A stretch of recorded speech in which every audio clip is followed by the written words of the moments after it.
না না আপনাকে আপনাকে আমি স্লাইডগুলো কেন দেখালাম? আপনার কোশ্চেন আমি বুঝতে পেরেছি। না না আপনার কোশ্চেন আমি বুঝতে পেরেছি। আপনি আমারটা বলতে দেন। আপনার কোশ্চেন আমি বুঝতে পেরেছি। আপনি বলেছেন কোন কোন অধিকারে সে আমার গায়ে হাত তুলেছে, তাই তো? ওই বাকি ছেলে যাদের গায়ে হাত তুলেছে কোন অধিকারে হাত তুলেছিল? তখন তো সে ড্রিঙ্কস অবস্থায় ছিল। না ড্রিঙ্কস অবস্থায় কি মনে হচ্ছে আপনার ড্রিঙ্কস অবস্থায়? না কোনোটাতেই তো ড্রিঙ্কস অবস্থায় না। কেন ওই যে অনুষ্ঠান উদ্বোধন করতে গেলে ওখানে কি ড্রিঙ্কস অবস্থায় ছিল? আপনি শুধু কোশ্চেনের খাতিরে কোশ্চেন করলে তো হবে না ভাইয়া। এখানে কোনোটাতেই সে ড্রিঙ্কস অবস্থায় ছিল না। আপনার সাথে সম্পর্ক কি আপনার কি মনে হয় তার কি কোনো মানসিক সমস্যা আছে? ওর মানসিক সমস্যা নেই, ওর শিক্ষাগত সমস্যা আছে, নৈতিক শিক্ষাগত সমস্যা আছে। যে মানুষকে মারা বা মানুষকে ক্ষতি করাটা এটা ঠিক না, এটা ওকে ছোটবেলা থেকে শেখানো হয় নাই। ও আমাকে বলতো যে ও মিরপুর রোড দিয়ে যখন হাঁটতে হাঁটতে যেত বা বনানীর রোড দিয়ে হাঁটতে হাঁটতে যেত, ও রাস্তায় মানুষকে মারতে মারতে যেত। এই জিনিসটা ছোটবেলা থেকে ওকে শেখানো হয়নি। যে ওরা আমাকে অনেক ওরা কনভিন্স করতে পারে। ওরা যদি আজকে এখানে এসে দাঁড়ায় তখন আপনাদের মনে হবে যে লায়লা যেসব বক্তব্য দিয়েছে সব ভুল বলেছে, কারণ তাদের কনভিন্সিং পাওয়ার অনেক বেশি। ঠিক আছে, তারা কিভাবে আমাকে কনভিন্স করেছে, তারা কিভাবে রিলেশনে আমাকে এনেছে এবং কিভাবে আমার সাথে 21 সাল থেকে নিয়ে 2024 সাল পর্যন্ত ছিল, সেটা সবটুকু আমি অনেক জায়গায় ব্রিফ করে দিয়েছি।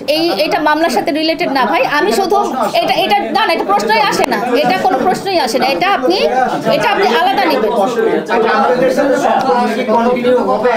সম্পর্ক আমরা দুজনেই ডিক্লেয়ার করেছি যে আমাদের মাঝখানে এখন আর কোনো সম্পর্ক নেই। রিলেটিভ মামলা রিলেটিভ একটা কোশ্চেন করি আপনাকে। আপনি বলছিলেন মামুনের কোনো সাজা চান না, মামুনের কোনো কষ্ট কিছুই চান না আপনি। আমি আপনাদেরকে বারে ডাকছি না। একটু শেষ করি। না না এটা আপনাদেরকে বারে ডাকছি না। আপনার কোয়েশ্চেনগুলো যদি একসাথে 3-4টা হয়ে যায় আমি কিন্তু বুঝতে পারবো আমি না। লাস্ট কোশ্চেনটা করি।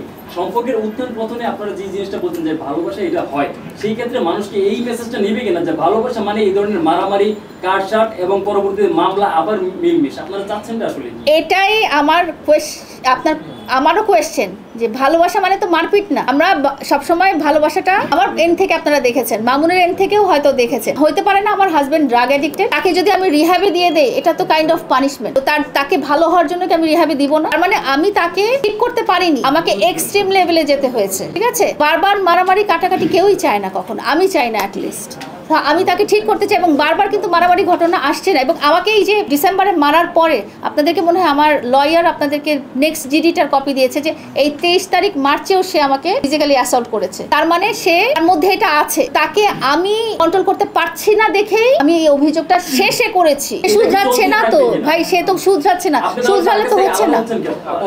হয়েই তো গেছি আলাদা, তো হয়েই গেছে আলাদা।